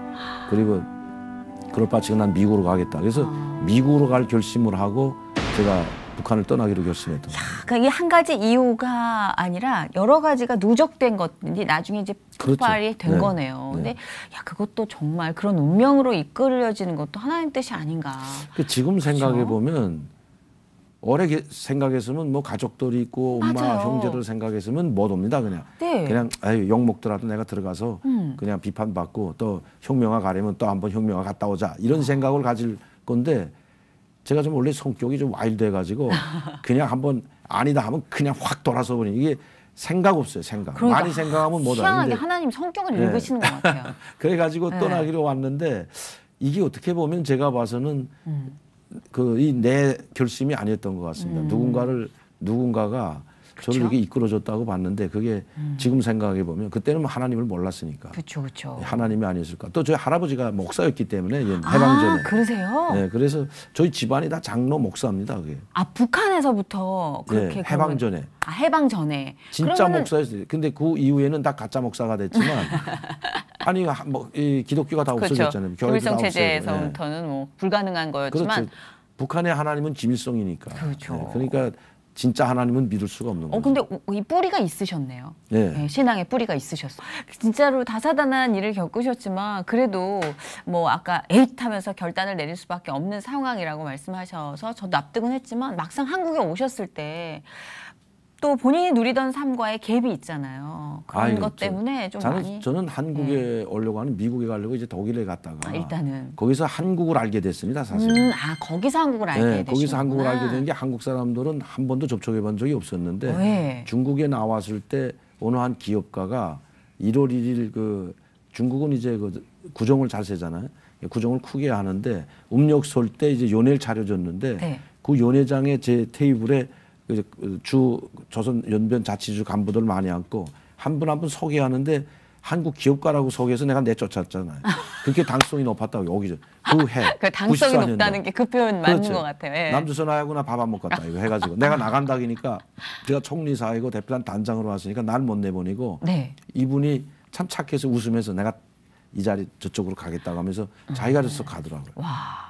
그게 첫 시작이었어요. 그때 첫 시작. 아주 남조선 감히 어디 남조선 아이가 이런 생각을 가지고 얼마나 그럴 수 있어요. 이 사상 교육이라는 4개월 만에 근데 내가 탈출할 결심을 한 거 봐요. 그리고 나서. 그리고 나서 한국에 대한 거는 전혀 몰랐어요. 한국에 대해서 안다는 것은 다 나쁜 쪽으로만 알고 저희가 보위부에 있고 주석궁에 있었지만은 한국에 대해서는 다 나쁜 쪽으로만 알고 있었습니다. 그렇게밖에 알 수 없는 거예요. 그때까지만 지금처럼 뭐 한류 드라마가 들어가고 한류 열풍이 들어가고 드라마 보고 뭐 아이돌 노래 가수 들어가고 다 들어간다면서요? 그거 보고 한 사람들이 상대 많습니다. 젊은 사람들은. 그래요? 지금 최근에요. 왜 그러냐면 우리 드라마 보면 그거야말로 행복한 세상이거든요. 그 드라마 안에서는. 저기는 다 저럴까? 야, 저게 한번 살아보고 싶다. 이래서 젊은 사람들이 탈출한 사람들이 상당히 많아요. 예. 그런데 제가 있을 때까지만 해도 그런 드라마는 본 적이 없고요. 한국 노래는 많이 들었지만 노래라고 해서 한국 사회를 다 설명하지 못하거든요. 노래는 사실 유행가라는 그건 많이 들었습니다. 뭐 비디오로 영화도 조금 봤지만 제가 있을 때 반 영화는 병강세. 그리고 와서 오히려 그 테이프가 되게 변강 이런 테이프들만 이렇게 많이 들어와가지고 많이 언짢으셨겠네. 그러니까 뭐 이런 나라가 다 있어. 아니 이렇게 뭐 이런 걸 영화로 다 한다고. 그러니까 오히려 더 좋은 인상이 될 수가 없어요. 그렇네. 지금처럼 뭐 CD 뭐 이런 아니 그런 93년 94년대 제가 북한에 있을 때까지 94년도 초까지 있었기 때문에 그때 93년도나 92년도 북한 노래를 듣던지 아니면 영화를 보는 건 다 80년대 초에 나왔던 영화 노래였습니다. 제가 지금 보니까. 그렇군요. 네, 그러니까 지금처럼 빨리빨리 들어가는 그런 시스템도 없었고 지금 뭐 USB나 압록강은 금방 들어가는데 USB와 압록강 정말 그때는 없었어요. USB가 뭔지도 모를 때인데요. 그렇죠. 그러니까 80년대 초에 나왔던 영화들이 90년대 봤다고 제가. 그러니까 상당히 비데오로 그것도. 야. 무슨 난 여기 와서 내가 걸식도사를 찾는데 없더라고 영화. 걸식도사요? 걸식도사라고 아주 이제 무협지 영화 비슷한 건데 한국 영화인데 제목이 걸식도사야. 그거 아무리 찾아올라 해도 없더란데 언제 찍은 건지 모르지만. 저도 처음 들어봅니다만 병강세는 유명하니까 워낙 그쪽으로는. 근데 진짜 문화적 충격으로 인해서 좀 그런 선입견이 더 두터워졌을 그러니까 법도 저희가 하겠어요. 이제 망명하겠다고 결심하니까 저희 친구들이랑 저 친지들이 다 그러면 절대 한국은 가지 말라. 미국은 가라. 그러니까 지금도 제가 보면 왜 북한의 고위층들이나 북한 모든 사람들이 미국을 원하는지를 알아야 됩니다. 왜 우리하고는 회담을 안 하려고 미국하고만 하려고 왜 하냐. 그래요? 이 한국은 아직도 미국의 식민지라는 그 개념이 아직도 있어요. 북한은. 한국이라는 건 미국이 하라는 대로 한 나라니까 차라리 너희하고 안 하고 미국하고 해결하면 여기는 자동으로 해결되니까. 우리가 어디 가가지고 싸울 때 사장 나오라고 해 이런 거. 경수로 보십시오. 한국하고는 안 해서 미국하고 하니까 뭐 여기는 다 해결해 주니까 항상. 그러니까 저희가 지금은 좀 많이 달라졌지만 제가 있을 때까지만 해도 한국은 안중에 없고 오직 뭐인가 하면 미국에 가야 되겠다. 그러니까 저도 이런 사회를 모르니까 한국이 좋은 사회를 모른다는 걸 모르니까 지금처럼 진짜 한국이 정말 제 혼자서 갈 수 있고 이제 경제 10대고 그런 걸 모르다 보니까 미국으로 가야 되겠다. 손을 잡아도 좀 센 사람하고 잡아야 되겠다 해가지고 뭔지 느낌은 알겠어요. 미국으로 가려고 했던 거죠. 그래서 또 독일까지 갔는데 힘들게 독일까지 갔어요 사실. 근데 진짜 그렇게 배척하는 마음도 강했죠. 그리고 당연히 한국이 아닌 이제 미국, 독일 이런 루트를 선택하셨죠. 한국 사람 만날 수 없는 상황에서 그 테이블에서 한국 사람 만나셨죠. 이거를 저는 진짜 운명이라고밖에 말할 수 없는 그리고 독일 가서도 제가 한국 분들 만난 게 교회 가서 만났던 거예요. 교회를 가셨어요? 그러니까 독일에 이제 프랑크푸르트 있다가 이제 미국 사람들 만나가지고 이제 거기서 또 이제 그 대사관 사람들 다 만나고 북한에 대해서 이렇다 북한이 지금 북한의 핵 문제를 지금 이제 하지 못하면 영원히 해결 못한다. 왜냐하면 그때 김일성의 지시가 뭐였냐면 우리가 한 발 뒤로 물러서고 모든 걸 다 자기네들이 발톱을 감추자. 그리고 모든 걸 미국이 요구하는 대로 수용을 다 하자. 1차 후퇴를 하자. 그리고 이 난관을 극복하고 우리가 핵무기 10개에서 20개 정도 만들 때까지는 일체 다 중지하는 걸로 하자. 그래서 뒤에서 만들었던 거 아닙니까? 그걸 다 이야기해 줬죠. 지금 해결 못하면 영원히 해결 못한다. 지금은 거짓말이다. 이게 다. 앞으로 이제 두고 보면 알겠지만 지금 해결해야 된다. 그걸 나중에 다 말씀해 주신 거예요? 그때. 그때 그 당시. 93년도 그때 4년도 3월 달 독일에 가가지고 미국 대사관에서 이제 특사 클린턴 대통령이 보낸 특사 만났거든요. 이제 국무부에서 보낸 특사를 만나가지고 이 이야기를 쭉 하고 제게 자료 있던 거 다 주면서 지금 해결하라. 지금 해결하면 좋기다. 왜 북한은 연이어 한 방울도 없고 전면전도 안 일어나고 전면전 일어날 수 있는 그 조건이 하나도 없다. 지금 아무 다 쓰러졌다. 지금. 그러니까 지금 영변 핵단지를 너희도 당신들이 이야기했던 폭격하든지 아니면 뭐 회담을 강하게 가면 할 수밖에 없다. 모든 걸 다 할 거다. 그런데 그렇게 한다고 했거든요. 그런데 안 하더라고요. 그래서 너희도 못 믿겠구나 하고 거기에서 있던 호텔에서 나와가지고 그분들이 잡아줬던 호텔에서 나와가지고 프랑크푸르트 와가지고 제가 운해 교회라는 그 한국 교회 집사가 운영하는 모텔에 있었습니다. 독일어가 안 되잖아요. 불어로 호텔에서는 불어로 좀 통하는데 불어 가지고 계속 움직였는데 그러니까 독일도 불어는 통합니다. 호텔이나 뭐 택시나 다 통했는데 그리고 하니까 불편하잖아요. 그래도. 네. 그래도 이제 보니까 뭐 그레이스 모텔 해라서 한국말로 써놨더라고요. 그래서 그 집에 올라갔는데 네. 한국말을 하니까 얼마나 그때는 조선말이죠. 조선말. 그렇죠. 조선말을 하니까 얼마나 반갑던지. 그래서 거기에 이제 요장을 풀고 거기에서 이제 어떻게 할 것인지 대책을 내가 혼자 이제 구상을 하고 있었는데 네. 예, 그러다가 그분들이 자기네 교회 제가 이제 저는 한국 북한 사람인 줄 몰랐어요. 그 사람 조선족인 줄 알았어요. 어허. 북한 말씨가 조선족하고 비슷하거든요. 아, 예. 예, 그러니까 조선족인 줄 알고 제가 조선족이라고 했더니 출장 왔다고 했더니 자기네 교회 한번 놀러 가자 그래서 그때 가서 교회 보고 거기서 제가 이제 한국 분들이 상당히 착하고 다 아주 점잖고 아주 예, 지적이고 그래서 제가 내가 생각했던 한국 사람 저희는 외국에 나와 있는 한국 사람은 다 국가안전기획부 안기부 다 요원들로 이제 교육을 받았기 때문에 일체 접촉하지 말라 그래가지고 요원이었군요. 한국에 나오는 외국에 나오는 한국 분들은 다 요원인 줄 알았어요. 그러셨구나. 네, 근데 그거 보니까 아니더라고요. 그렇죠. 그냥 네. 평범하신 분들. 3일 동안 먹고 자고 교회에서 사랑의 불꽃이라는 이제 뭐 있습니다. 이거 수련회 하는 거. 네. 이게 성령 충만하는 그런 과정인데 거기 제가 어떻게 참여하게 됐어요. 그러다 거기서 아주 간중까지 한 거 아닙니까 제가. 너무 충격을 받아가지고. 아니 진짜 뭐 간중이라고 막 한 게 아니고. 급격하게 바뀌네요. 그래서 삶이. 내가 사실 나는 조선족 아니다. 네. 하나님 막 거기서 막 울고 거기에 정신이 나갔지. 3일 정신이 나가는 바람에 네. 제 정신이 아니니까 내가 누구란 걸 밝혔지. 이거 제 정신을 밝히겠습니까? 여기 나와서 제가 강명도고 제가 어떻게 여기 오게 된 건 사실은 내가 누구였다는 걸 밝혀낸 거죠. 거기 이제 끝나는 무렵에 자기 말 다 하라 그래서 나도 조선족 뭐 누구도 나와서 한마디 하라 그러는 바람에 정신이 나가가지고 내가 내 본명을 밝히고 말한 거죠. 그런 바람에 제가 한국으로 오게 된 겁니다. 그러니까 한국 정부에서 내가 여기 와 있다는 거 알고 저를 데리러 간 거죠. 야. 정부에서 이제 파견해가지고 당신 요거 조건 몽땅 수행할 테니까 한국으로 가자. 여기 있으면 위험하다. 그리고 요거대로 다 해주겠다. 그래서 저는 한국 한 달 동안 여행 오라 그래가지고 여행 왔다가 그냥 눌러 앉은 겁니다. 여행이다 생각하고 오셨는데. 여행이다 생각하고 한국 가보고 내가 그랬거든. 한국은 이거 아주 한국 하면 그때까지는 새까만 나라로 생각했거든. 암흑세계. 암흑. 진짜요? 전혀 모르니까. 한국 하면 그냥 나쁜 것만. 그냥 남산 지하실에 사람 귀신처럼 잡아다가 귀신 몰래 잡아다가 죽여버리고 그냥 그 하수도를 통해 가지고 소위 바다로 쭉 떠는 이런 장치가 돼 있는 걸로 북한에서 항상 들었기 때문에 이런 아주 미지의 세계, 암흑의 세계로 알고 있었는데 그냥 그때도 한국 분들을 만나서 그렇지 않다는 걸 조금 알았지만 그래도 잘 모르잖아요.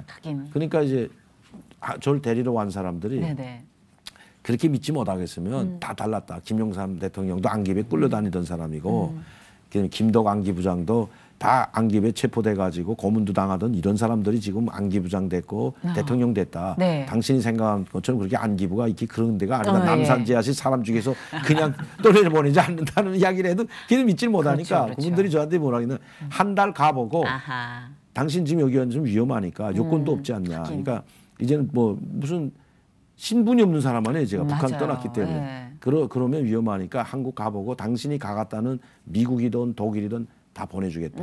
그러니까 한 달 동안 당신이 한국 사회를 보라. 그럼 나 한 달 동안 어디가 있냐니까요. 호텔에 가 있지 어디가 있냐.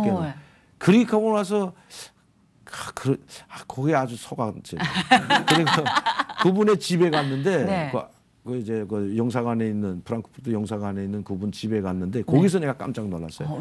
아이 둘이 있고 부인이 참 착하더라고요. 그다음에 이분도 안경 끼고 키도 한 1m 한 73 정도 되는데 국민학교 선생님처럼 생겼어요. 말도 유순하게 하고 안기부 직원이나 이렇게 과장 같은 그런 기분이 하나도 안 했어요. 그래서 내가 이런 분이 말이라면 내가 믿겠다. 그리고 이제 그분하고 같이 오게 된 거죠. 처음 도착했을 때 기자회견도 안 하고 그냥 일체 기자회견 안 하고 그냥 한 달 동안 그래서 호텔에서 아마 탈북자치고 북한을 와가지고 이 호텔에 한 달 있은 건 저밖에 없을 거예요. 진짜요? 그래서 이제는 말할 수 있다는 거예요. 호텔에 한 달 동안 남산에 동국대학교 옆에 있는 그 장충체육관 바로 맞은편에 캐피탈 엠버서더 호텔. 거기에 제가 7층에 VIP실에 그 한 달 있었습니다. 한 달. 많이 놀라셨겠어요. 한국에 오셨을 때. 한국에 와서 딱 내리니까 사실 저는 뭐 서울도 잘 뭐 몰랐고 뭐 서울이 뭐 이렇게 깨끗하다 이런지 몰랐는데 역시 좀 지저분하더라고요. 네. 평양보다는 94년도에는 지금의 서울하고 다릅니다. 물도 시꺼멓고 맞아요, 지금도 맞아요. 정제도 안 되고 누랬어요 물도. 냄새 나고 막 하수도 냄새 나고. 그렇죠. 그 왜냐하면 김포공항에서 내려가지고 쭉 따라서 이제 올림픽대로 따라서 이쪽으로 오다 보니까 복잡하고 지저분한 거막 야 역시 우리 북한에서 말하던 대로 뭐 별로 한심하구나 이렇게만 생각됐던 거예요. 북한은